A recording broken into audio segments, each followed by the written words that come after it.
നിമിഷങ്ങൾ ദൈവസന്നിധിയിൽ ഇരിക്കാൻ തക്കണം ദൈവം തന്ന അവസരത്തിനായിട്ട് ദൈവത്തെ സ്തുതിക്കാം, ദൈവവാക്ക് പ്രാർത്ഥിക്കാം. കർത്താവെ, താങ്ക് യു ലോർഡ് ജീസസ്. കർത്താവെ, ഞങ്ങൾക്ക് ദൈവത്തിന്റെ വചനം പഠിക്കുമ്പോൾ ദൈവത്തിന്റെ പരിശുദ്ധാത്മാവ് ഞങ്ങളുടെ കുറവുകളെ ഞങ്ങൾക്ക് കാണിച്ചു തരികയും കർത്താവ് ഞങ്ങൾക്ക് ഓരോരുത്തർക്കും കർത്താവെ അടിയനും കർത്താവെ ട്രാൻസ്ഫോർമേഷൻ വരുവാൻ, ജീവിതത്തിൽ വ്യത്യാസം വന്ന് കർത്താവെ ദൈവത്തിന്റെ മഹത്വം ഞങ്ങളുടെ ജീവിതങ്ങളിൽ അടിയന്റെ ജീവിതത്തിൽ കാണുവാൻ ഞങ്ങൾ ഇടയാക്കണമെന്ന് പ്രാർത്ഥിക്കുന്നു. ഈശ്വർത്താവിന്റെ നാമത്തിൽ തന്നെ ആമേൻ. ഇന്ന് ധ്യാനിക്കാനായിട്ട് കർത്താവ് തന്ന വചനം 1 പത്രോസ് 3-ാം അധ്യായമാണ്. 1 പത്രോസ് 3-ാം അധ്യായം എടുക്കാം. നമുക്ക് എല്ലാവർക്കും വളരെ നന്നായിട്ട്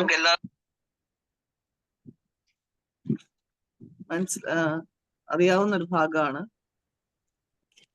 വായിക്കാം. 1 പത്രോസ് 3-ാം അധ്യായം അതിന്റെ 1 തൊട്ട് താഴോട്ടുള്ള ചില വാക്യങ്ങൾ. ഭാര്യമാരെ നിങ്ങളുടെ ഭർത്താക്കന്മാർക്ക് കീഴടങ്ങിയിരിപ്പീൻ. അവരിൽ വല്ലവരും വചനം അനുസരിക്കാത്ത പക്ഷം ഭയത്തോടുകൂടിയ നിങ്ങളുടെ നിർമ്മലമായ നടപ്പ് കണ്ടറിഞ്ഞ് വചനം കൂടാതെ ഭാര്യമാരുടെ നടപ്പിനാൽ ചേർന്ന് വരുവാൻ ഇടയാകും. നിങ്ങളുടെ അലങ്കാരം തലമുടി പിന്നുന്നതും പൊന്നണിയുന്നതും വസ്ത്രം ധരിക്കുന്നതും ഇങ്ങനെ പുറമേ ഉള്ളതല്ല, സൗമ്യതയും സാവധാനതയും ഉള്ള മനസ്സ് എന്ന അക്ഷയഭൂഷണമായ ഹൃദയത്തിന്റെ ഗൂഢമനുഷ്യൻ തന്നെ ആയിരിക്കണം. അത് ദൈവസന്നിധിയിൽ വിലയേറിയതാകുന്നു. ഇങ്ങനെയല്ലോ പണ്ട് ദൈവത്തിൽ പ്രത്യാശ വെച്ചിരുന്ന വിശുദ്ധ സ്ത്രീകൾ തങ്ങളെ തന്നെ അലങ്കരിച്ച് ഭർത്താക്കന്മാർക്ക് കീഴടങ്ങിയിരുന്നത്. അങ്ങനെ സാറ അബ്രഹാമിനെ യജമാൻ എന്ന് വിളിച്ച് അനുസരിച്ചിരുന്നു. നന്മ ചെയ്ത് യാതൊരു ഭീഷണിയും പേടിക്കാതിരുന്നാൽ നിങ്ങൾ അവളുടെ മക്കൾ ആയി തീർന്നു. അങ്ങനെ തന്നെ ഭർത്താക്കന്മാരെ നിങ്ങളുടെ പ്രാർത്ഥനയ്ക്ക് മുടക്കം വരാതെ ഇരിക്കേണ്ടതിന് വിവേകത്തോടുകൂടെ ഭാര്യമാരോടുകൂടെ വസിച്ച് സ്ത്രീജനം ബലഹീന പാത്രം എന്നും അവർ ജീവന്റെ കൃപയ്ക്ക് കൂട്ടവകാശികൾ എന്നും ഓർത്ത് അവർക്ക് ബഹുമാനം കൊടുപ്പീൻ. ഞാൻ ഈ കഴിഞ്ഞ ആഴ്ച 1-2 പേരോട് വീട്ടില് സമാധാനമില്ലാതെ വസിക്കുന്ന ഭാര്യ ഭർത്താക്കന്മാരോട് ഇടപെടേണ്ട ആവശ്യം വന്നു. അപ്പോഴ് ഞാൻ ഈ വചനം തന്നെയാ, കാരണം ദൈവവചനമാണല്ലോ നമ്മുടെ ജീവിതത്തിൽ ആധാരമായിരിക്കുന്നത്. ഈ വചനം തന്നെ ഞാൻ തന്നെ ധ്യാനിക്കുകയും എന്റെ ജീവിതത്തെ പരിശോധിക്കുകയും അതുപോലെ തന്നെ അവർക്ക് പറഞ്ഞു കൊടുക്കുകയും ചെയ്തപ്പോൾ അവരും അത് തന്നെ സമ്മതം വെച്ചു. അതായത് ഈ കാര്യങ്ങൾ ഞങ്ങളുടെ ജീവിതത്തിൽ ഉണ്ടായിരുന്നെങ്കിൽ ഈ രീതിയിലുള്ള പ്രയാസത്തിൽ ഞങ്ങൾ പോവുകയില്ലായിരുന്നു എന്ന്. നമുക്കപ്പോ അതൊന്ന് നോക്കാം. ഞാൻ കർത്താവിനോട് ചോദിച്ചപ്പോൾ ഈ ഭാഗം തന്നെ ഇന്ന് ഷെയർ ചെയ്യാനായിട്ടാ കർത്താവ്. കാരണം ഏറ്റവും അധികം ഇപ്പൊ കണ്ടുവരുന്നത് വീടുകളിൽ സമാധാനം ഇല്ലാത്തതാണ്. വീടുകളിൽ സമാധാനം ഇല്ലാത്തതിന്റെ ആക്ച്വലി ഇതിന്റെ എല്ലാം പ്രതിവിധി ദൈവവചനത്തിൽ മാത്രമേ ഉള്ളൂ, വേറെ എങ്ങുമില്ല. എത്ര കൗൺസിലിങ്ങിന് പോയാലും എന്തെല്ലാം ചെയ്താലും ദൈവവചനം പറയുന്നത്, ബൈബിൾ പറയുന്നത് അനുസരിക്കുന്നത് പോലെ ജീവിതത്തിൽ സമാധാനം വരുന്ന വേറെ ഒരു ഷോർട്ട് കട്ടും ഇല്ല. ഞാൻ ആദ്യത്തെ ഭാഗം ഭാര്യമാരുടെയും ഭർത്താക്കന്മാരുടെയും പിന്നെ അത് കഴിഞ്ഞ് എല്ലാവരുടെയും കൂടെ ഉള്ളതും അതും പറഞ്ഞിട്ടുണ്ട് ഈ അധ്യായത്തിൽ തന്നെ. വായിക്കട്ടെ. ആദ്യത്തെ വാക്യം വായിക്കാം. ഭാര്യമാരെ നിങ്ങളുടെ ഭർത്താക്കന്മാർക്ക് കീഴടങ്ങിയിരിപ്പീൻ. അവരിൽ വല്ലവരും വചനം അനുസരിക്കാത്ത പക്ഷം ഭയത്തോടുകൂടിയ നിങ്ങളുടെ നിർമ്മലമായ നടപ്പ്. അപ്പം ഭയത്തോടു കൂടിയ നിർമ്മലമായ നടപ്പ്. ഞാൻ ഈ ഭയം എന്താണെന്ന് വിചാരിക്കുമായിരുന്നു. ഭർത്താക്കന്മാരെ പേടിച്ച് നടക്കുന്നതാണോ? ഒരിക്കലുമല്ല. നമ്മൾക്ക് പേടിക്കാനായിട്ട് ഒരാൾ മാത്രമേ ഉള്ളൂ, അത് കർത്താവ് ദൈവത്തെയാണ്. ദൈവത്തെ പേടിക്കുമ്പോൾ നമ്മൾ എന്താ ചെയ്യുന്നേ? എനിക്ക് ദൈവത്തെ ഭയമുണ്ടെങ്കിൽ ഞാൻ പല കാര്യങ്ങൾ ചെയ്യാതെ ഇരിക്കും, പല കാര്യങ്ങൾ ചെയ്യും. ചെയ്യാതെ ഇരിക്കുന്ന കാര്യമാണ് നമ്മുടെ, അതായത് നമുക്കിപ്പോ നാച്ചുറലായിട്ട് നമുക്ക് ദേഷ്യപ്പെടാനായിട്ട് ഒരു കാര്യം ഉണ്ടെന്ന് വിചാരിച്ചു. ചിലപ്പോൾ ദേഷ്യം വരും. പക്ഷെ ദേഷ്യം വന്നാൽ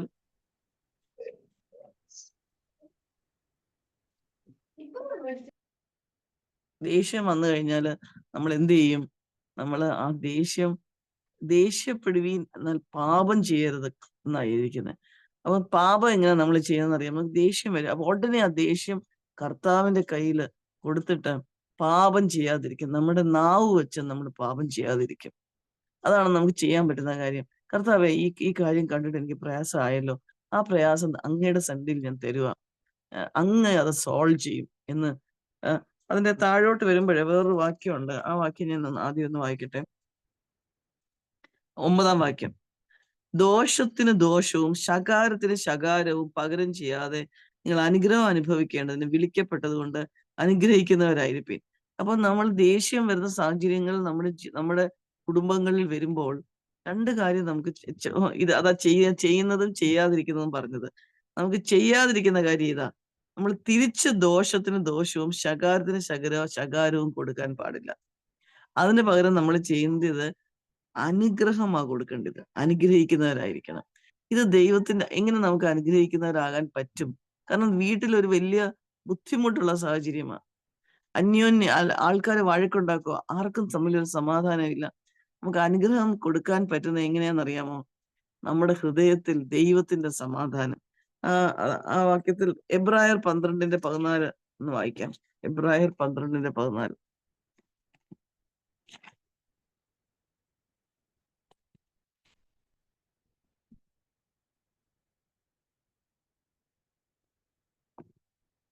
ഇംഗ്ലീഷിൽ അതിങ്ങനെയാ, pursue peace with all men. Pursue peace എന്ന് പറഞ്ഞാൽ ഒരു പെർസ്യൂ എന്നുള്ള വാക്കിന്റെ അർത്ഥം പുറകെ നടക്കുക എന്നാണ്. മലയാളത്തില് എല്ലാവരോടും സമാധാനം ആചരിച്ചു എന്ന് എഴുതിയിരിക്കും. എല്ലാവരോടും സമാധാനം ആചരിച്ചു. അത് തന്നെ മതി. ആചരിക്കുക എന്ന് പറഞ്ഞാൽ എല്ലാവരോടും. ഇംഗ്ലീഷിലാണ് എനിക്ക് കുറച്ചുകൂടെ എന്നെ അത് ധൈര്യപ്പെടുത്തിയത്. Pursue peace with all men. എല്ലാവരുടെയും പുറകെ ആ പീസ് കിട്ടുന്നത് വരെ നമ്മളെ പീസ് കിട്ടുന്ന സമാധാനം കിട്ടുന്ന കാര്യങ്ങൾ പെർസ്യൂ ചെയ്യണം. ഈ പീസ് എവിടുന്നാ വരുന്നത് അറിയാമോ? യോഹന്നാൻ 14:27 നമുക്ക് പ്രോമിസ് ചെയ്തിരിക്കുന്ന പീസ്. യോഹന്നാൻ 14:27 ഇങ്ങനെയാ പറഞ്ഞിരിക്കുന്നത്, സമാധാനം ഞാൻ നിങ്ങൾക്ക് തന്നേച്ചു പോകുന്നു. കർത്താവ് ശിഷ്യന്മാരോട് പറയുക, ഞാൻ പോവുക, പക്ഷെ ഞാൻ സമാധാനം തരുക. ഏത് സമാധാനം എന്നറിയാമോ? എന്റെ സമാധാനം ഞാൻ നിങ്ങൾക്ക് തരുന്നു. ലോകം തരുന്നത് പോലെ അല്ല ഞാൻ നിങ്ങൾക്ക് തരുന്നത്. നിങ്ങളുടെ ഹൃദയം കലങ്കരുത്, ഭ്രമിക്കുകയരുത്. കർത്താവിന്റെ സമാധാനം. വേറൊരിടത്ത് പറഞ്ഞിട്ടുണ്ട് കർത്താവിന്റെ സന്തോഷം. അപ്പം ഇതെല്ലാം കർത്താവ് തന്നേച്ചു പോവുക. എന്നിട്ട് കർത്താവ് പറഞ്ഞിരിക്കുക, ഇത് പെർസ്യൂ ചെയ്യണം, ഇതിന്റെ പുറകെ നടക്കണം. ഇത് ചുമ്മാതെ കിട്ടത്തില്ല. പുറകെ നടന്നാൽ, അതായത് സമാധാനം ഉണ്ടാകുന്നത് വരെ നമ്മൾ ശ്രമിക്കണം. നമ്മുടെ ജീവിതത്തിൽ സമാധാനം ഇല്ലാത്ത സന്ദർഭങ്ങൾ വരുമ്പോൾ എങ്ങനെയാണ് നമ്മൾ സമാധാനമായിരിക്കുന്നത്? തിരിച്ച് നമുക്ക് 1 പത്രോസ് 3 വരാം. അവിടെ നമ്മൾ വായിച്ചു, നമ്മൾ അപ്പൊ മേക്ക് എവറി എഫേർട്ട് എന്നാ വേറൊരു പറഞ്ഞിരിക്കുന്നത്. എല്ലാ ഉത്സാഹവും ചെയ്യുകയും സമാധാനം ആചരിക്കാൻ. എങ്ങനെയാ നമുക്കത് ചെയ്യാൻ പറ്റുന്നത്? പ്രാക്ടിക്കലാ പറഞ്ഞിരിക്കുന്നത്. ദോഷത്തിന് പകരം ദോഷവും ശകാരത്തിന് പകരം ശകാരവും കൊടുക്കാതെ. നമ്മൾ എപ്പോഴും ചെയ്യുന്ന നമ്മള് ഇൻഫാക്ട് നമ്മൾ എവറി എഫേർട്ട് എടുക്കും ശകാരിക്കാൻ. ശകാരിക്കുക എന്ന് പറഞ്ഞാൽ വഴക്ക് പറയുക. ആ വഴക്ക് പറയാനായിട്ടാണ് നമ്മൾ എക്സ്ട്രാ എഫേർട്ട് എടുക്കുന്നത്. പക്ഷെ കർത്താവ് എന്തോ പറയുന്നത്? ദോഷത്തിന് പകരം ദോഷവും ശകാരത്തിന് പകരം ശകാരവും പറയാതിരിക്കുവാൻ. അതേ അധ്യായത്തിൽ തന്നെ വിനയത്തിന്റെ കാര്യം അവിടെ പറഞ്ഞിട്ടുണ്ട്. താഴോട്ട് വരുമ്പോൾ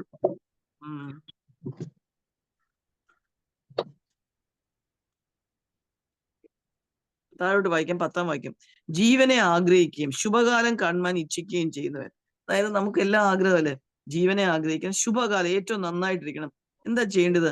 ദോഷം ചെയ്യാതെ തന്റെ നാവിനെയും, നമ്മൾ ഏറ്റവും പിടിച്ചടക്കേണ്ടത് നാവിനെയാണ്.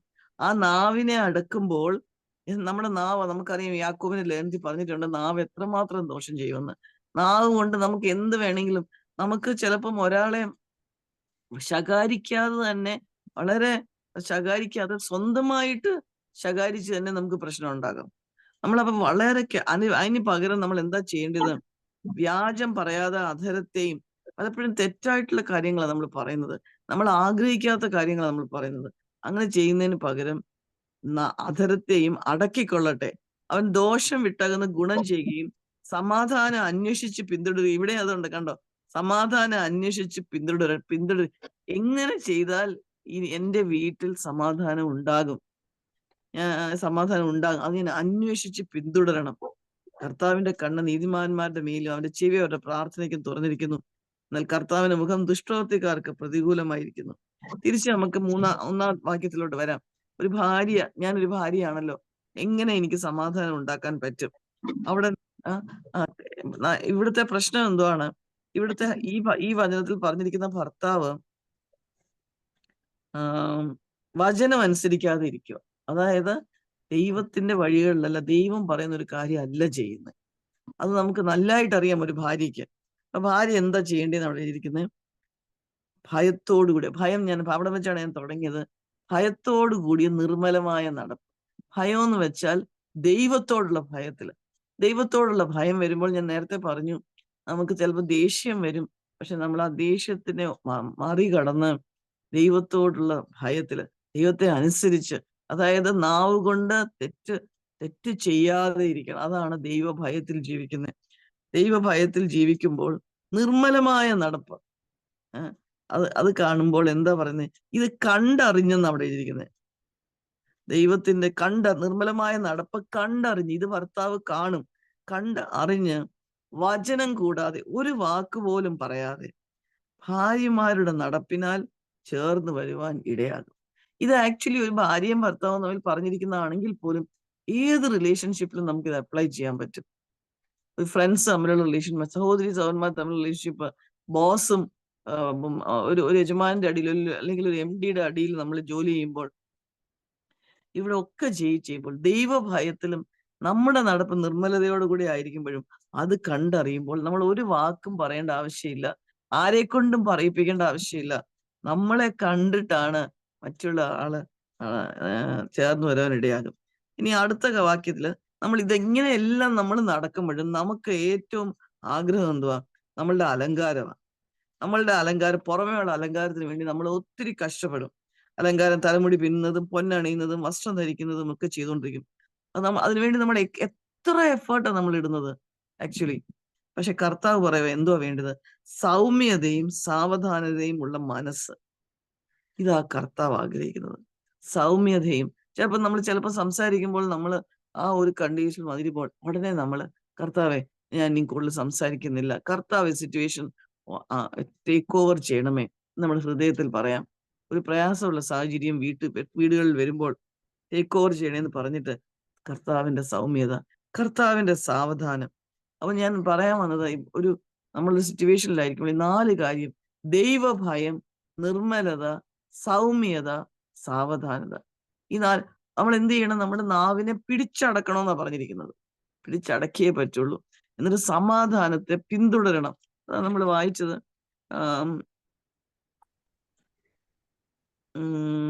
സമാധാനം അന്വേഷിച്ച് പിന്തുടരണം. ഏത് കാര്യം ആക്ച്വലി നമ്മുടെ ജീവിതത്തിൽ വരുന്ന എല്ലാ പ്രശ്നങ്ങളുടെയും സൊല്യൂഷന്റെ സീക്രട്ട് നമ്മുടെ കയ്യിലാണ്. ഞാൻ ഇൻവോൾവ് ചെയ്തിരിക്കുന്ന ഒരു പ്രശ്നം ഉണ്ടെന്ന് വിചാരിച്ചോ, അതിനെ സോൾവ് ചെയ്യുന്നതിന്റെ, അതിന്റെ ഒരു സൊല്യൂഷൻ കണ്ടെത്തുന്നതിന്റെ സീക്രട്ട് എന്റെ കയ്യിലാണ്. ഞാനാണ് ദൈവഭയത്തിലും നിർമ്മലതയിലും സമാധാനത്തിലും സൗമ്യതയിലും നടക്കേണ്ടത്. നമുക്ക് താഴോട്ട് വരുമ്പോൾ ഇങ്ങനെയാണ് എന്തൊരു സർട്ടിഫിക്കറ്റ് അവിടെ കൊടുത്തിരിക്കുന്നത്. അത് ദൈവസന്നിധിയിൽ വിലയേറിയതാകുന്നു. ഇങ്ങനെയല്ലോ പണ്ട് ദൈവത്തിൽ പ്രത്യാശ വെച്ച്. നമ്മൾ പറയും ദൈവത്തിൽ ഞാൻ ആശ വെക്കുക, എന്റെ സൊല്യൂഷൻ എന്റെ പ്രശ്നം ശരിയാവുന്നു. പക്ഷെ എന്റെ പ്രശ്നം ശരിയാവുന്നില്ല. അപ്പൊ ആ പ്രത്യാശയ്ക്ക് എങ്ങനെയാ ഭംഗം വരുന്നത്? ഇങ്ങനെ നമ്മൾ ചെയ്യാത്തപ്പം വിശുദ്ധ സ്ത്രീകൾ തങ്ങളെ തന്നെ അലങ്കരിച്ച് ഭർത്താക്കന്മാർക്ക് കീഴടങ്ങിയിരുന്നത്. ഇതാണ് കർത്താവ് ആഗ്രഹിക്കുന്ന കാര്യം. തീർച്ചയായിട്ടും എത്ര അനീതിയുള്ള ഒരു ഭർത്താവാണെങ്കിൽ പോലും ഒരു ഭാര്യ ഈ രീതിയിൽ 4 ഗുണങ്ങളോടെ ഇരിക്കുന്ന കാണുമ്പോൾ തീർച്ചയായിട്ടും കർത്താവ് അവിടെ ഒരു പ്രോഫസി പറയുക, ചേർന്ന് വരുവാൻ ഇടയാകും. 100% ചേർന്ന് വരുവാൻ ഇടയാകും. നമ്മൾ തന്നെ, ഞാൻ ആലോചിക്കുമായിരുന്നു, ഞാൻ ഒരു ഭാര്യയോട് ഞാൻ സംസാരിക്കുമായിരുന്നു, ഞാൻ ചിന്തിക്കുമായിരുന്നു, ഞാൻ പറയുമായിരുന്നു, അല്ലെങ്കിൽ ഭർത്താവിനോടും കഴിഞ്ഞ ദിവസം ഇന്നലെ ഞാൻ സംസാരിക്കുമായിരുന്നു. ഞാൻ പ്രയാസങ്ങളിൽ കൂടി കടന്നുപോയി ഡിവോഴ്സ് എന്ന് ചിന്തിക്കുന്ന ഒരു ഹസ്ബൻഡും വൈഫിന്റെ ഒരു കാര്യമാണ് ഞാൻ സംസാരിച്ചത്. അപ്പൊ ഞാൻ പറയുമായിരുന്നു, ഈ വചനത്തിന്റെ അടിസ്ഥാനത്തിൽ ഒന്ന് തിരിഞ്ഞു നോക്കിക്കേ. എഫേസ്യ ലേഖനത്തിൽ ഇതുപോലെ തന്നെ പറഞ്ഞിട്ടുണ്ട്. നമുക്കറിയാം എഫേസ്യ ലേഖനത്തിൽ പറഞ്ഞിരിക്കുന്ന ഈ കാര്യം പറഞ്ഞുകൊണ്ട്, അതുകൊണ്ട് ഞാൻ ഇത് ചേർത്ത് പറഞ്ഞോട്ടെ. ഭർത്താവിനോട് പറഞ്ഞിരിക്കുന്നത്, ഭാര്യയ്ക്ക് എന്തെങ്കിലും കറയുണ്ടെങ്കിൽ, അല്ലെങ്കിൽ മലിനമുണ്ടെങ്കിൽ, എന്തെങ്കിലും ഒരു തെറ്റുണ്ടെങ്കിൽ ഭർത്താവാണ് അത് ക്ലീൻ ചെയ്ത് ശരിയാക്കേണ്ടതെന്ന്. നമ്മൾ ആ ഭാഗം കൂടെ വായിക്കും. ഞാൻ അത് എടുക്കാൻ ഉദ്ദേശിച്ചതല്ലെങ്കിൽ പോലും ഇതിന്റെ പരിശുദ്ധാത്മാവ് എന്നെ അത് ചെയ്യാനായിട്ട് പറയുക. എഫേസ്യ ലേഖനം 5-ാം അധ്യായം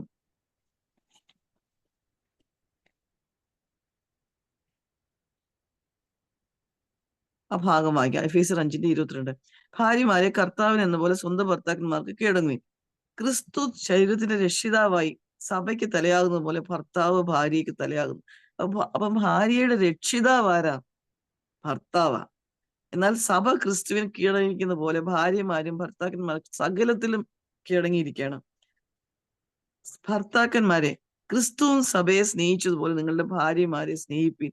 ക്രിസ്തു എങ്ങനെയാ ഭാര്യമാരെ സഭയെ സ്നേഹിച്ചത്? ഞാൻ എപ്പോഴും ഓർക്കുന്ന ആ സ്നേഹത്തിന്റെ ലക്ഷണം, സ്നേഹത്തിന്റെ ഔട്ട്കം, സ്നേഹം എങ്ങനെയാ പ്രദർശിപ്പിച്ചത്? ആ മുടിയൻ പുത്രനെ ആ പിതാവ് സ്നേഹിച്ചതുപോലെ ആ മുടിയൻ പുത്രൻ വരുന്നത് കണ്ടപ്പോൾ ഓടി എന്നായിരിക്കുന്നത്. അവന്റെ ഒരു വഴക്ക് പറയാതെ അവനെ ചേർത്തുകൊണ്ട്, നമുക്ക് ആ ഭാഗം നല്ലതായിട്ട് അറിയാം. അഴുക്കായി നാറി വന്നിരുന്ന ആ മകനെ ചേർത്തുകൊണ്ട്, ഇങ്ങനെയാണ് കർത്താവ് സഭയെ സ്നേഹിച്ചത്. എന്നാൽ നമ്മൾ ഭർത്താക്കന്മാര് നമ്മൾ എങ്ങനെയാ ഭാര്യമാരെ സ്നേഹിക്കുന്നത് കാണുന്നത്? അങ്ങനെയേ അല്ല. എപ്പോഴും ഭാര്യമാരിൽ ഒരു ചെറിയ 1% കുറ്റം ഉണ്ടെങ്കിലും ഭർത്താക്കന്മാരത് ഏറ്റവും ലൗഡായിട്ട് അത് പറഞ്ഞ്, അത് എല്ലാവരുടെയും മുമ്പിൽ പറഞ്ഞ് ഭാര്യമാരെ മോശമാക്കാൻ, ആക്ച്വലി അങ്ങനെ തന്നെ വിശ്വാസികളായ ഭർത്താക്കന്മാർ പോലും അങ്ങനെ തന്നെയാണ് ചെയ്യുന്നത്. കർത്താവ് ചെയ്യുന്ന പോലെ അല്ല. അതുകൊണ്ടാണ് കുടുംബങ്ങളില് പ്രശ്നങ്ങൾ മാറാതെ ഇരിക്കുന്നത്. ഭർത്താക്കന്മാരുടെ എന്ത് റെസ്പോൺസിബിലിറ്റിയാണ് ഇവിടെ എഴുതിയിരിക്കുന്നത്? വായിക്കാം നമുക്ക് 26-ാം വാക്യം. അവൻ അവളെ വചനത്തോടു കൂടിയ ജലസ്നാനത്താൽ വെടിപ്പാക്കി വിശുദ്ധീകരിക്കേണ്ടതിനും കറ ചുളുക്കം മുതലായത് ഒന്നുമില്ലാതെ സഭയെ ശുദ്ധയും നിഷ്കളങ്കയുമായി തനിക്ക് തന്നെ തേജസ്സോടെ മുൻനിർത്തേണ്ടതിനും തന്നെത്താൻ അവൾക്ക് വേണ്ടി ഏൽപ്പിച്ചു കൊടുത്തു. അവണ്ണം ഭർത്താക്കന്മാരും തങ്ങളുടെ ഭാര്യമാരെ സ്വന്തം ശരീരങ്ങളെ പോലെ സ്നേഹിക്കേണ്ടതാകുന്നു. അതിന് മേളിൽ വായിച്ചാൽ സഭ 27 ഒന്നുകൂടെ വായിക്കാം. അതായത് സഭയ്ക്ക് കറയോ ചുളുക്കമോ എന്തെങ്കിലും ഉണ്ടെങ്കിൽ കർത്താവിന്റെ ജോലിയാണ് സഭയെ ശരിയാക്കേണ്ടത്. അതേ കാര്യം ഭർത്താക്കന്മാരോട് പറയുന്നത്. അതായത് ഒരു ഭാര്യയ്ക്ക് ഒരു അഴുക്കുണ്ട്, അവൾ ശരിയല്ല, അവൾ സംസാരിക്കുന്നത് ശരിയല്ല, അവളുടെ ഭാവഭേദങ്ങൾ ശരിയല്ല. കർത്താവ് പറയുക, സഭയെ ശുദ്ധിയും നിഷ്കളങ്കയുമായി. എനിക്കത് ഭയങ്കര തമാശയായിട്ടാണ് തോന്നി. എങ്ങനെ ഇത് ചെയ്യാൻ പറ്റും? കർത്താവ് എന്തോ ചെയ്യുന്നത്? സഭ, അതായത് ഞാൻ കർത്താവിന്റെ മണവാട്ടി സഭയുടെ അംഗമായ എനിക്കൊരു തെറ്റുള്ളപ്പോൾ കർത്താവ് എന്റെ പുറകെ നടക്കുക കർത്താവിന്റെ വചനം കൊണ്ട്. വചനം എന്നെ കേൾപ്പിച്ച് ഞാൻ എന്റെ കറകളെ, എന്റെ അഴുകളെ എനിക്ക് മനസ്സിലാക്കി കർത്താവ് എന്നെ ശുദ്ധീകരിച്ച് കാല് കഴുകി പിന്നെന്തോ കർത്താവ് ചെയ്യുന്നത്? കർത്താവിന് തന്നെ പ്രസന്റ് ചെയ്യുക. പ്രസന്റ് എന്നാ അവിടെ എഴുതിയിരിക്കുന്നത്. തനിക്ക് തന്നെ തേജസ്സോടെ മുൻനിർത്തേണ്ടതിനും എന്നാ എഴുതിയിരിക്കുന്നത്. Presenting hers to Christ. ഇത് തന്നെയാ. അപ്പൊ അതായത് ഒരു ഭർത്താവ് നോക്കുമ്പോൾ ഒരു ഭാര്യയ്ക്ക് കുറെ കുറവുകളുണ്ട്. ഭർത്താവ് എന്താ സാധാരണ ചെയ്യുന്നത്? മാനുഷികമായിട്ട് ജഡികമായിട്ട് ചെയ്യുന്നത് എന്തുവാ? ആ ഭാര്യയെ മുഴുവൻ വഴക്ക് പറഞ്ഞ് അവളെ ഇല്ലാതാക്കുക. പക്ഷെ കർത്താവ് എന്താ ഇവിടെ പറഞ്ഞിരിക്കുന്നത്? ഒരു ഭർത്താവ് ചെയ്യേണ്ടത് അവളെ വചനത്താൽ കരുതലിനാൽ കഴുകി വെടിപ്പാക്കിയിട്ട് അത് കഴിഞ്ഞ് ഭർത്താവ് നോക്കുമ്പോൾ വളരെ റേഡിയന്റ് ആയിട്ടുള്ള ഒരു ഭാര്യ, എന്തൊരു അനുഗ്രഹിക്കപ്പെട്ട ഭാര്യ എന്ന് കർത്താവ് തന്നെ പറയണം. അപ്പൊ ഇതാണ് കർത്താവ് ആഗ്രഹിക്കുന്നത്. പലപ്പോഴും നമ്മുടെ ജീവിതങ്ങളിൽ ഇല്ലാത്ത, നമ്മൾ എല്ലാ കല്യാണങ്ങൾക്കും നമ്മളിത് വായിക്കുമെങ്കിലും നമ്മൾ ഒരിക്കലും ഇത് ചെയ്യുന്നത്. താഴോട്ട് വരുമ്പോൾ 29, ആരും തന്റെ ജഡത്തെ ഒരു നാളും പകച്ചിട്ടില്ലല്ലോ, ക്രിസ്തുവും സഭയെ ചെയ്യുന്നത് പോലെ അതിനെ പോറ്റി പുലർത്തുക അത്രയും ചെയ്യുന്നത്. നമുക്ക് തിരിച്ച് 1 പത്രോസിലോട്ട് വരാം. 1 പത്രോസില് പറഞ്ഞിരിക്കുന്ന അടുത്ത വാക്യം നമുക്ക് നോക്കാം. 6-ാം വാക്യം. അങ്ങനെ സാറ അബ്രഹാമിനെ യജമാനൻ എന്ന് വിളിച്ച് അനുസരിച്ചിരുന്നു. ഇതാണ് നമ്മുടെ ഹൃദയത്തിൽ, ഭാര്യ എന്നുള്ള എന്ന ഒരാളുടെ ഹൃദയത്തില് ഒരു ഭർത്താവിനെ എപ്പോഴും യജമാനൻ, ലോഡ് എന്ന് വേണം കാണാൻ. അത് വളരെ ഇത് ഞാൻ എന്റെ ജീവിതത്തിലല്ല, പലപ്പോഴും എനിക്ക് ചെയ്യാൻ സാധിക്കുന്നതുകൊണ്ട് ഞാൻ പറയുക.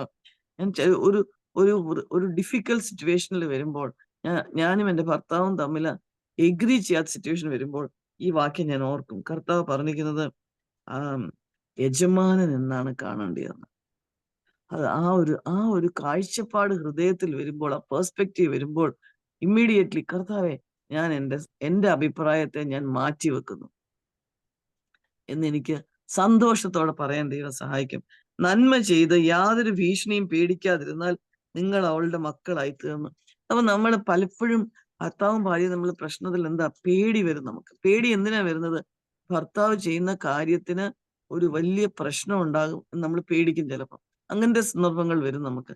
ആ സമയത്ത് പറയുക, ഒന്നും പേടിക്കേണ്ട ആവശ്യമില്ല. ഭാര്യ ഭർത്താവിന് കീഴടങ്ങി ഇരുന്നിട്ട് ദൈവസന്നിധിയിൽ സമാധാനമായിരിക്കുമ്പോൾ ദൈവം അവിടെ പ്രവർത്തിക്കും. ഒരു ഭീഷണിയും പേടിക്കേണ്ട ആവശ്യമില്ല. എത്ര അനുഗ്രഹിക്കപ്പെട്ട ദൈവവചനമാണ്. 7 കൂടെ വായിച്ചിട്ട് നിർത്താം. അങ്ങനെ തന്നെ ഭർത്താക്കന്മാരെ, നിങ്ങളുടെ പ്രാർത്ഥനയ്ക്ക് മുടക്കം വരാതിരിക്കേണ്ടതിന് വിവേകത്തോടെ ഭാര്യമാരോട് കൂടെ വസിച്ച് സ്ത്രീജനം ബലഹീന പാത്രമെന്നും അവർ ജീവന്റെ കൃപയ്ക്ക് കൂട്ടവകാശികൾ എന്നും ഓർത്ത് അവർക്ക് ബഹുമാനം കൊടുപ്പിൻ. ഇവിടെ 2 കാര്യങ്ങൾ പറഞ്ഞിട്ടുണ്ട് സ്ത്രീകളെ പറ്റി. ഭർത്താവിന്റെ കൂട്ടവകാശിയാണ് ദൈവസന്നിധിയിൽ, ഫെലോ എയേഴ്സ് എന്നായിരിക്കുന്നത്. അപ്പം ഒരു കാരണവശാലും ഒരു ഭാര്യയെ താഴ്ന്നു കാണാൻ ദൈവവചനം അനുവദിക്കുന്നില്ല. അതായത് അങ്ങനെ നമ്മുടെ മനസ്സിൽ പോലും കണ്ടാൽ, അതായത് അവൾക്കൊന്നും അറിയത്തില്ല, അവളെ കൊണ്ട് എന്തോനും കൊള്ളാം എന്ന് നമ്മുടെ മനസ്സിൽ ഒരു ഭർത്താവ് ചിന്തിച്ചാൽ, കർത്താവ് ദൈവം ആദ്യത്തെ ചാപ്റ്റർ അല്ലെങ്കിൽ 2ാമത്തെ ചാപ്റ്റർ ബൈബിളില് ഒരു സ്യൂട്ടബിൾ കമ്പാനിയനായിട്ട് ദൈവം തക്ക തുണിയായിട്ടാണ് കൊടുത്തിരിക്കുന്നത്. ഏതെങ്കിലും രീതിയിൽ താഴ്ത്തി കണ്ടാൽ ദൈവവചനം അനുസരിക്കാതിരിക്കുക ചെയ്യുന്നത്. അവർക്ക് അത് കഴിഞ്ഞിട്ട് പറഞ്ഞിരിക്കുന്നത് അതിന് മുമ്പില്, അതേസമയം ഭാര്യയ്ക്ക് വേറൊരു പ്രശ്നമുണ്ട്. ഭാര്യ എന്തുവാ? ബലഹീന പാത്രമാണ്, വീക്കർ വെസൽ എന്നായിരിക്കും. ദൈവം അതും അങ്ങനെ അനുവദിച്ചിരിക്കുന്നത്. അപ്പൊ വീക്കർ വെസൽ, ഒരു ഭാര്യയുടെ കാര്യം മാറ്റി വെച്ചിട്ട് നമ്മുടെ കുടുംബത്തിലോട്ട് അല്ലെങ്കിൽ നമ്മുടെ ചേർച്ചിലോട്ട് ഒരു വീക്കായിട്ടുള്ള ആൾ വന്ന് നമ്മളെന്താ വളരെ സ്നേഹത്തോടെ അവരെ കൂട്ടിച്ചേർക്കും അല്ലെ? അതേ രീതിയിലാണ് അണ്ടർസ്റ്റാൻഡിങ് ഇംഗ്ലീഷിൽ പറഞ്ഞിരിക്കുന്നത്. അണ്ടർസ്റ്റാൻഡ് ചെയ്ത് ആ വീക്കറായിട്ടുള്ള ആളിനെ ഭർത്താവ് കൂട്ടിച്ചേർക്കാന് കൊണ്ടു നടക്കാനായിട്ട് കർത്താവ് ആഗ്രഹിക്കുന്നത്. ഫെലോ ഹെയർ ആണ്, അതായത് കൂട്ടവകാശിയാണ്, അത് മറക്കരുത്. 2ാമത്തെ കാര്യം വീക്കർ വെസലാണ്. അതനുസരിച്ച് അത് ഓർത്തിട്ട് ഈ കാര്യങ്ങളെല്ലാം ഓർത്തിട്ട് എന്തോ പറഞ്ഞിരിക്കുന്നത്? അവർക്ക് ബഹുമാനം കൊടുപ്പീൻ. നമുക്ക് ആലോചിക്കാം, ബഹുമാനത്തോടെയാണോ ഭർത്താക്കന്മാർ ആരെങ്കിലും ശ്രദ്ധിക്കുന്നുണ്ടെങ്കിൽ, ബഹുമാനത്തോടെയാണോ ഭാര്യയെ സ്നേഹിക്കുകയും സേവിക്കുകയും ചെയ്തത്? ചുളുക്കം എന്നുള്ള കാര്യങ്ങൾ മാറ്റിക്കളയാനുള്ള ജോലി ഭർത്താവിന്റെയാണ്. അതവിടെ എഴുതിയിരിക്കുന്നത്. ഇത് ചെയ്തില്ലെങ്കിൽ അവിടെ മേളിൽ പറഞ്ഞിരിക്കുന്നത് നിങ്ങളുടെ പ്രാർത്ഥനയ്ക്ക് മുടക്കം വരും. എത്ര പ്രാർത്ഥിച്ചാലും ഞാൻ ഇന്നലെ ഒരു പ്രിയ സഹോദരനോട് സംസാരിക്കുമായിരുന്നു. അവർക്ക് ഭാര്യയും ഭർത്താവും ചെറുപ്പക്കാരനായിട്ടുള്ള പയ്യൻ. ഞാൻ പറയുമായിരുന്നു, എത്ര നീ പ്രാർത്ഥിച്ചാലും നിന്റെ പ്രാർത്ഥന, നീ ചിലപ്പോ പറയുമായിരിക്കും നിന്റെ സൈഡാണ് ശരി, ഭാര്യ ഇങ്ങനെയാണ്. പക്ഷെ ഭാര്യയെ ഒരു കറയും ചുളുക്കവും ഇല്ലാതെ നന്നാക്കേണ്ട ചുമതല കർത്താവ് നിനക്കാ തന്നിരിക്കും. വിശ്വാസിയാണ്, അതുകൊണ്ടാണ് എനിക്ക് വചനത്തിൽ നിന്ന് പറയാൻ പറ്റിയത്. അല്ലെങ്കിൽ നിന്റെ പ്രാർത്ഥന ഈ സീലിങ്ങിന്റെ മേളിലോട്ട് പോകത്തില്ല, മുടക്കം വരുമെന്നാ കർത്താവ് പറഞ്ഞിരിക്കുന്നത്. ദൈവം നമ്മളെ സഹായിക്കട്ടെ. എല്ലാറ്റിനും ഉപരി സമാധാനം പിന്തുടരുവാൻ, ദൈവത്തിന്റെ സമാധാനം ദൈവം തന്നിട്ടുണ്ട്. പക്ഷെ നമ്മളത് എഫേർട്ട് എടുത്താൽ മാത്രമേ അതിന് നമ്മുടേതാവുകയുള്ളൂ. കാരണം നമ്മുടേതായിട്ടുള്ള ജഡം അതിന് മുമ്പിൽ വന്നാൽ ആവത്തില്ല. എനിക്കറിയാം, ഞാൻ പറഞ്ഞത് ഒക്കെ വളരെ ഡിഫിക്കൽട്ട് ആയിട്ട് തോന്നും. പക്ഷെ ദൈവം സഹായിക്കും. ദൈവത്തിന്റെ ഹെൽപ്പ് ഉണ്ട് നമുക്ക്. ഈ രീതിയിൽ വിശുദ്ധിയോടും നമുക്ക് കർത്താവിനെ പിന്തുടരാനായിട്ട് കർത്താവ് നമ്മളെ സഹായിക്കട്ടെ. ഇങ്ങനെ നമ്മൾ ചെയ്യുമ്പോൾ നമ്മളൊരു അനുഗ്രഹ പാത്രമായി തീരും. ഇത് നമ്മളെ സഹായിക്കട്ടെ. പ്രാർത്ഥിക്കാം. ആർക്കെങ്കിലും ഒരാൾക്ക് പ്രാർത്ഥിച്ച് വചനം അവസാനിപ്പിക്കാം.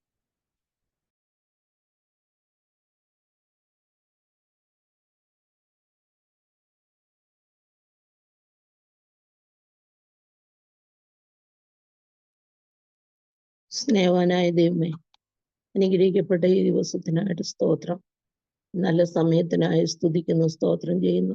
കർത്താവെ, നിന്റെ മകളിൽ കൂടി ഞങ്ങൾക്ക് അവിടുന്ന് കേൾപ്പിച്ച വചനത്തിനായിട്ട് സ്തോത്രം ചെയ്യുന്നു, സ്തുതിക്കുന്നു. കർത്താവെ, പലപ്പോഴും ഞങ്ങള് അതിന് സാധ്യമല്ലാതെ ആയിപ്പോയിട്ടുള്ള സന്ദർഭമുണ്ട് കർത്താവെ.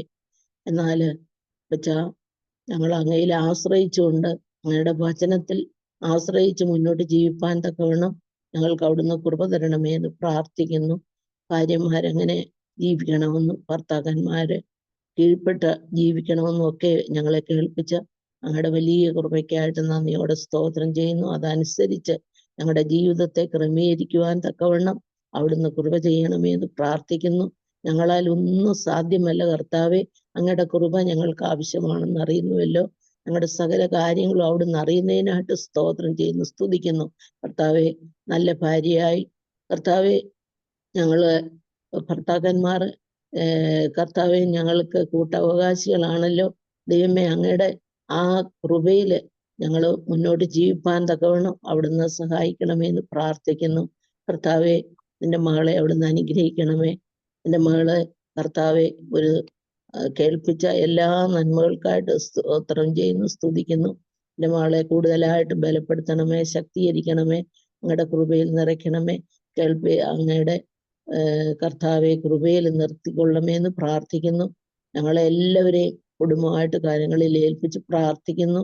കർത്താവെ, അങ്ങയുടെ വചനത്തിൻ പ്രകാരം ഞങ്ങൾ ജീവിപ്പാൻ തക്കവണ്ണം ഞങ്ങളെ അവിടുന്ന് സഹായിക്കണമേ.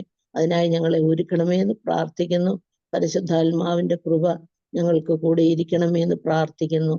കർത്താവെ, ഡോക്ടർ ബീനെ അതിനായിട്ട് കർത്താവ് ഒരുക്കിയല്ലോ, അതിനായി സ്തോത്രം. ഞങ്ങൾക്ക് അവിടുന്ന് തന്ന വചനത്തിനായിട്ട് സ്തോത്രം കർത്താവെ. അതനുസരിച്ച് കീഴ്പ്പെട്ട് അങ്ങയുടെ ഹിതപ്രകാരം ജീവിപ്പാൻ തക്കവണ്ണം ഞങ്ങളെ ഓരോരുത്തരെയും അവിടുന്ന് സഹായിക്കണമേ എന്ന് പ്രാർത്ഥിക്കുന്നു. മകളെ ബലപ്പെടുത്തണമേ, ശക്തീകരിക്കണേ, അനുഗ്രഹിച്ചുകൊണ്ട് പ്രാർത്ഥിക്കുന്നു. പ്രാർത്ഥന കേട്ടിരിക്കുന്നതിനായിട്ട് സ്തോത്രം. സകലമാനവും മഹത്വവും അവിടുത്തേക്ക് സ്ഥലവും ഞങ്ങൾക്കായി ജീവൻ വെച്ച പൊന്നേശുവിൻ നാമത്തിൽ യാചിക്കുന്നു. കൃപയോടെ കേട്ട് ഉത്തരവുള്ളണമേ പിതാവേ. ആമേൻ.